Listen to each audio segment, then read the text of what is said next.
La force de la monnaie d'un pays est basée sur la force de l'économie de ce pays. Et l'économie américaine est largement le plus fort au monde.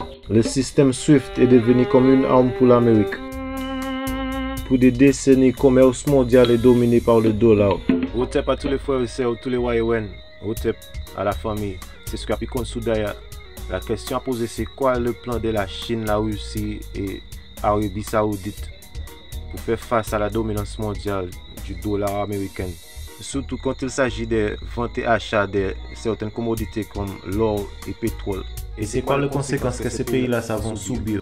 On l'a bien entendu dans le discours de Joe Biden. L'autorité monétaire de Singapour et le People's Bank of China ont renouvelé l'arrangement des monnaies bilatérales swap. L'Arabie Saoudite est en discussion avec la Chine pour établir une partie de ses ventes en yuan. Pendant que des relations avec Washington restent tendues, Beijing et Moscou se diversifient. La Chine et la Russie prennent une autre pas pour se débarrasser du dollar. Ils sont d'accord d'acheter et vendre avec leurs monnaies nationales respectives, le Russian Ruble et le Chinese Yuan. Otep la famille. Cette status des monnaies réserves donne le dollar un tel pouvoir entre guillemets sans précédent dans le commerce mondial, qui a dominé des grands pays comme la Russie et la Chine. Mais ces des grands pays forment une alliance très puissante qui va favoriser leur pouvoir mutuellement. Regarde 10 ans des statistiques jusqu'à 2021. Cette graphe représente le pourcentage des parts en monnaie réserve globale pour le dollar. En 1999, c'était à 71%. En 2021, c'était moins de 59%, en chute colossale. Si ça continue à tomber comme ça en 2033, avant le ruble ou yuan sera le top monnaie réserve, cette stratégie russo-chine va affecter la valeur du dollar.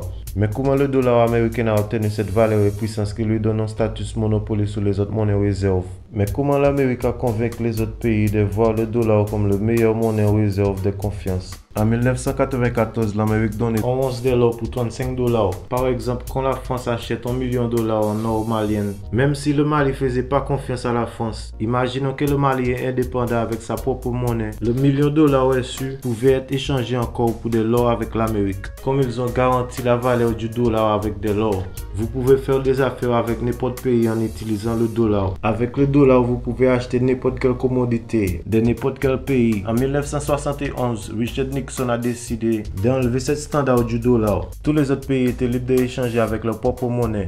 Je demandais l'US Secretary de suspendre temporairement le convertissement du dollar en or ou aucun d'autre asset réserve. Peut-être qu'ils n'ont pas assez d'or pour garantir le dollar pour tous les pays. L'effet de cette action, en d'autres mots, c'est pour stabiliser le dollar. Malgré ça, presque tous les pays ont resté avec le dollar parce que le dollar était la seule monnaie qui pouvait acheter du pétrole chez les Saoudites. Et pourquoi ça? Alors en 1945, le président de l'Amérique Franklin Roosevelt a pris un accord avec le roi saoudite, là où l'Amérique garantit la sécurité de l'Arabie Saoudite. Et en échange, le roi saoudite est d'accord de vendre son pétrole uniquement en dollars américains. Donc si vous voulez acheter du pétrole, il faut avoir du dollar. Ça c'est la deuxième raison pour la dominance du dollar. Et ça c'est le pouvoir d'acheter du pétrole. Et c'est des super pouvoirs de confiance et pétrole ont donné au dollar sa troisième puissance travers le réseau SWIFT.